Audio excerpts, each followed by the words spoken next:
Hello दोस्तों, आप सभी का वेलकम है पीएस क्लासेस में। मैं पीएस क्लासेस से प्रशांत सर आप सभी दोस्तों का हार्दिक हार्दिक स्वागत करता हूं। अगर आप पहली बार मेरे चैनल को विजिट कर रहे हैं तो मेरे प्यारे भाई बहनों प्लीज सब्सक्राइब कर लीजिएगा और राइट साइड में बेल आइकन के बटन को प्रेस कर दीजिएगा ताकि सबसे पहले हमारी वीडियो आप तक पहुंचे। तो दोस्तों आज मैं लेकर के प्रेजेंट हुआ हूं आपकी यूपीएसआई के लिए हिंदी का प्रैक्टिस सेट। जैसा कि आप स्क्रीन पर देख पा रहे होंगे दोस्तों, धुआंधार जो है हम हिंदी का प्रैक्टिस सेट करेंगे और 100% आने की गारंटी है जो प्रैक्टिस सेट आपको यहां पर दिया जा रहा है। चूंकि सिलेक्टेड प्रैक्टिस सेट बनाए गए हैं तो दोस्तों आप ज्यादा से ज्यादा लोगों तक शेयर कर दीजिएगा और रेगुलर आपको हिंदी का प्रैक्टिस सेट भी मिलता रहेगा। तो चलिए शुरुआत करते हैं मेरे प्यारे भाई बहनों। जैसा कि आप देख पा रहे हैं स्क्रीन पर, यहां पर लिखा है कि वह क्या है, वह जो है हमारे पास 5 वर्ग होते हैं। क च ट त प 5 वर्ग होते हैं और कंठ तालु कचट तप 5 वर्ग होते हैं। कंठ तालु मूर्धा दंत ओठ से बोले जाते हैं। तो यहां पर आपको बताना है मेरे प्यारे भाई बहन, देखिए लिखा हुआ है व का उच्चारण स्थान है क्या है, दंत है, दंतोष्ठ है, ओष्ठ है, कंठोष्ठ है। चलिए बताइए, जल्दी से बताइए, मैं साइड में हो जा रहा हूं। क्या है, दंत है, ओष्ठ है, दंतोष्ठ है कि कंठोष्ठ है? क्या होगा मेरे प्यारे भाई बहनों? तो आपने कहा सर दंतोष्ठ है। क्या हुआ, दंतोष्ठ। बहुत जोरदार प्रैक्टिस सेशन चल रहा है। ज्यादा लोगों को शेयर करिएगा। चलिए नेक्स्ट वन लेते हैं। यहां पर लिखा है भाषा की सबसे छोटी इकाई किसे कहते हैं? अ शब्द, व्यंजन, स्वर, वर्ण, अक्षर। चलिए आपको बताना है भाषा की सबसे छोटी इकाई किसे कहते हैं मेरे प्यारे भाई बहनों। आपको बताना है शब्द है, व्यंजन है, स्वर है, वर्ण, अक्षर है। तो भाषा की जो सबसे छोटी इकाई होती है मेरे प्यारे भाई बहनों वो हो जाएगा वर्ड हो जाएगा। क्या हो जाएगा? तो वर्ड हो जाएगा। चलिए नेक्स्ट वन लेते हैं। धुआंधार प्रैक्टिस करेंगे, सुन रहा है ना? नेक्स्ट वन लेते हैं। प्रश्न नंबर 3 पर चलते हैं। अर्थ के आधार पर शब्द कितने प्रकार के होते हैं? अर्थ के आधार पर शब्द कितने प्रकार के होते हैं? 3, 4, 5, 6। बताइए मेरे प्यारे भाई बहनों कितने होते हैं? अर्थ के आधार पर शब्द कितने प्रकार के होते हैं बताइए। तो आपने कहा सर 4 होते हैं। कितने होते हैं? तो 4 होते हैं। चलिए नेक्स्ट वन लेते हैं। प्रश्न नंबर 4। भाषा विज्ञान की दृष्टि से ऊ, बड़ा ऊ है, किस प्रकार का स्वर है? किस प्रकार का स्वर है बताइए मेरे प्यारे भाई बहनों। पश्च विवित्र है, अग्र संवृत्त है, अग्र विविधता है या पश्च संवृत्त है? जोरदार सेशन को शेयर करिएगा। बताइए यूपीएसआई के लिए ये जो एक जोरदार प्रैक्टिस सेट मैं लेकर के आया हूं मेरे प्यारे भाई बहनों। चलिए बताइए भाषा विज्ञान की दृष्टि से ऊ किस प्रकार का स्वर है? ऊ किस प्रकार का स्वर है मेरे प्यारे भाई बहनों बताइए। चलिए बताइए भाषा विज्ञान की दृष्टि से ऊ किस प्रकार का स्वर है? तो आपने कहा पश्च संवृत्त स्वर है। चलिए अगले क्वेश्चन की तरफ चलते हैं, नेक्स्ट वन की तरफ चलते हैं मेरे प्यारे भाई बहनों। लेकिन एक जोरदार यहां पर शेयर बनता है और आपके लिए प्रशांत सर आपके लिए बेहतरीन यहां पर यूपीएसआई का हिंदी प्रैक्टिस सेट लेकर के प्रेजेंट हैं। तो आप प्रैक्टिस सेट करिए, कमेंट करके बताइए कितना स्कोर जाता है। चलिए मेरे प्यारे भाई बहनों, चलिए मेरे भाई बहनों अब देखते हैं। अगला प्रश्न है, हिंदी भाषा में मूलतः वर्णों की संख्या कितनी मानी गई है? 50, 51, 52, 53। चलिए फटाफट आंसर दीजिए मेरे प्यारे भाई बहनों। तो आपने कहा सर जो आंसर हमारा होगा 52 क्या होते हैं? वर्णों की संख्या होती है। हिंदी भाषा में मूलतः वर्णों की संख्या जो होती है कितनी होती है मेरे प्यारे भाई बहनों? तो 52 होती है। नेक्स्ट वन लेते हैं। ज्ञ वर्ण किन वर्णों के सहयोग से बनता है? ध्यान दीजिए, ज्ञ वर्ण किन वर्णों के सहयोग से बनता है? आपका जवाब क्या होगा? ज अ, ज य, ज ध या ज न्य? बताइए मेरे प्यारे भाई बहनों ज्ञ वर्ण किन वर्णों के सहयोग से बनता है? चलिए बताइए।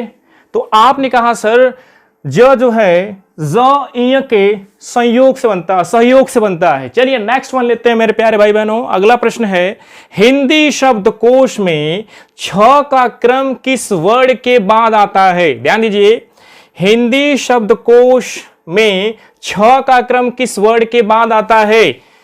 क, छ, शास्त्रज्ञ। बताइए मेरे प्यारे भाई बहनों, बहुत मजा आने वाला है। चलिए, बहुत मजा आने वाला है, जवाब दीजिए, बहुत मजा आने वाला है। आपका आंसर होता है क। हिंदी शब्दकोश में छ का क्रम किस वर्ड के बाद आता है? तो मेरे प्यारे भाई बहनों, वो आता है कर्ण। चलिए नेक्स्ट लेते हैं, प्रश्न नंबर 8। निम्नलिखित में से उच्चारण स्थान के आधार पर मूर्धन्य व्यंजन बताइए। क्या बताना है? मूर्धन्य व्यंजन बताना है। चलिए, अ जो है क घ होगा, ब जो है ज झ होगा, सी जो है ड ढ होगा, या डी जो है फ फ होगा। बताइए मेरे प्यारे भाई बहनों, क्या होगा? बताइए, आपको बताना है कि निम्नलिखित में से उच्चारण स्थान के आधार पर मूर्धन्य व्यंजन क्या है, बताना है आपको मेरे प्यारे भाई बहनों। तो क्या होगा? वो आंसर आपका बनेगा ड और ढ कहां पर है? तो ये है ड और ढ। चलिए, लगातार प्रैक्टिस करते रहिए, लगातार प्रैक्टिस करते रहिए मेरे प्यारे भाई बहनों। चलिए मेरे प्यारे भाई बहनों, अगला क्वेश्चन लेते हैं, प्रश्न नंबर 9। जिन शब्दों के अंत में अ आता है उन्हें क्या कहते हैं? ध्यान दीजिएगा, जिन शब्दों के अंत में अ आता है उन्हें क्या कहते हैं मेरे प्यारे भाई बहनों? तो हम देखते हैं अनुस्वार, आयोग वाह, अंतःस्थ, अकारांत। तो क्या कहते हैं? ध्यान दीजिए, तो क्या कहते हैं भाई? अकारांत कहते हैं। क्या कहते हैं? अकारांत। नेक्स्ट वन लेते हैं, प्रश्न नंबर 10। निम्नलिखित में कौन सा वर्ड घोष है? निम्नलिखित में कौन सा वर्ड घोष है? प, ट, द, फ। बताइए मेरे प्यारे भाई बहनों, बताइए निम्नलिखित में से कौन सा वर्ड, निम्नलिखित में से कौन सा वर्ड घोष है? आपको जवाब देना है। निम्नलिखित में से कौन सा वर्ड घोष है? तो आपका जवाब होगा, चलिए बात करते हैं, प नहीं है, द नहीं है, फ नहीं है, तो क्या हो गया? ट हो गया। चलिए नेक्स्ट वन की बात करें, प्रश्न 11। वाक्यों का वर्गीकरण मुख्यतः कितने प्रकार से होता है? वाक्यों का वर्गीकरण मुख्यतः कितने प्रकार से होता है? 2, 3, 6, 8। क्या होगा मेरे प्यारे भाई बहनों? जवाब दीजिए, जवाब दीजिए। 2, 3, 6, 8। तो आपका जवाब आया कि सर 2 प्रकार से होते हैं। मुख्यतः कितने प्रकार से होते हैं? तो 2 प्रकार से होते हैं। चलिए भाई अगला लेते हैं, प्रश्न 12। वर्णमाला किसे कहते हैं? वर्णमाला किसे कहते हैं मेरे प्यारे भाई बहनों? तो शब्द समूह को, वर्ड समूह को, शब्द गणना को, या व्यवस्थित वर्ड समूह को किसे कहा जाता है? चलिए बताइए। तो कहा किसे जाता है? व्यवस्थित वर्ड समूह को कहा जाता है। चलिए नेक्स्ट वन लेते हैं मेरे प्यारे भाई बहनों।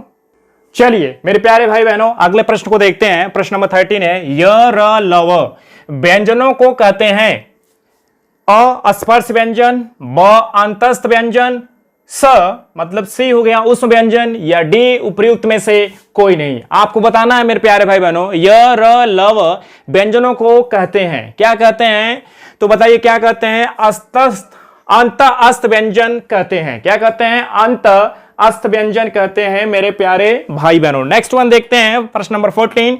निम्नलिखित में अल्प प्राण वर्ग कौन से हैं? आपको बताना क्या है? अल्प प्राण वर्ग बताना है। अ आ है, क ग है, थ ध है, या फ भ है। बताइए मेरे प्यारे भाई बहनों, मैं आप साइड हो जा रहा हूं, आपको समय दे रहा हूं। किसे कहा जाता है? आपका प्रश्न क्या है? जवाब सुनिए, फिर पुनः जवाब नहीं, प्रश्न सुनिए। निम्नलिखित में से कौन सा, आपको बताना मेरे प्यारे भाई बहनों, निम्नलिखित में से अल्प प्राण वर्ड कौन से हैं? तो आपको जवाब देना है। बताइए क्या है? आपने कहा सर आ होगा नहीं, थ ध होगा नहीं, फ भ होगा नहीं, तो फिर क्या बचता है? यही बचता है क और ग हो जाएगा। नेक्स्ट वन लेते हैं मेरे प्यारे भाई बहनों, प्रश्न नंबर 15 है, निम्नलिखित में से कौन सी ध्वनि ओष्ठ नहीं है? मतलब ओष्ठ से नहीं निकलती है। प है, ब है, म है, त है। बताइए, मैं साइड हो जा रहा हूं, आपको बताना है मेरे प्यारे भाई बहनों, आपको बताना कि निम्नलिखित में से कौन सी ध्वनि ओष्ठ नहीं है। बताइए कौन सी ध्वनि ओष्ठ नहीं है? तो आप देखते हैं, हम चेक कर लेते हैं। प होगा नहीं, देखते हैं ब भी नहीं है, म भी नहीं है, तो क्या आंसर बनता है? त हो जाएगा। क्या हो जाएगा? त, मतलब त जो है ओष्ठ नहीं है। आइए अगले प्रश्न पर बात करते हैं, प्रश्न नंबर 16। अघोष वर्ड कौन सा है? ध्यान दीजिएगा, प्रश्न क्या है? प्रश्न क्या है? अघोष वर्ड कौन सा है? अ, ज, स या ह? क्या है? बताइए मेरे प्यारे भाई बहनों, मेरे प्यारे भाई बहनों बताइए अघोष वर्ड कौन सा है? क्या है? बताइए मेरे प्यारे भाई बहनों। तो वो जो है, देखिए अघोष आई प्रैक्टिस सेट चल रहा है, है नहीं, ज और नहीं है, ह भी नहीं है, तो जो हमारा आंसर बनता है वो क्या बनता है मेरे प्यारे भाई बहनों, वो बनता है स। स जो है क्या कहा जा रहा है, स जो है अघोष वर्ड है। क्या है? अघोष वर्ड है। तो एक छोटा सा मैं यहां पर अभी प्रैक्टिस सेट लेकर के आया हूं मेरे प्यारे भाई बहनों, और लगातार अब इसके भी प्रैक्टिस सेट आपको मिलेंगे यूपीएसआई के लिए। इंग्लिश का एक जोरदार प्रैक्टिस सेट आपको दिया जा रहा है, साथ ही साथ ये काम कर सकता है यूपी टेट और सुपर टेट में भी, और जहां पर भी हिंदी का प्रश्न पूछा जाता है। तो मेरे प्यारे भाई बहनों, आज जो है हमने एक सुपर फास्ट यहां पर सीरीज शुरू की, और जिसमें हमने लगभग 16 क्वेश्चन तक डील किया, जो आपकी यूपीएसआई में काम आने वाले हैं, साथ ही साथ टेट सुपर टेट के लिए भी काम आएंगे। तो दोस्तों आपको करना क्या है, अगर अभी तक भी आपने हमारे चैनल को सब्सक्राइब नहीं किया है तो प्लीज सब्सक्राइब कर लीजिएगा, और राइट साइड में बेल आइकन के बटन को प्रेस कर दीजिएगा ताकि सबसे पहले हमारी वीडियो मिल सके। तो मेरे प्यारे भाई बहनों, आज के लिए बस इतना ही। That's all for today. Bye bye, take care.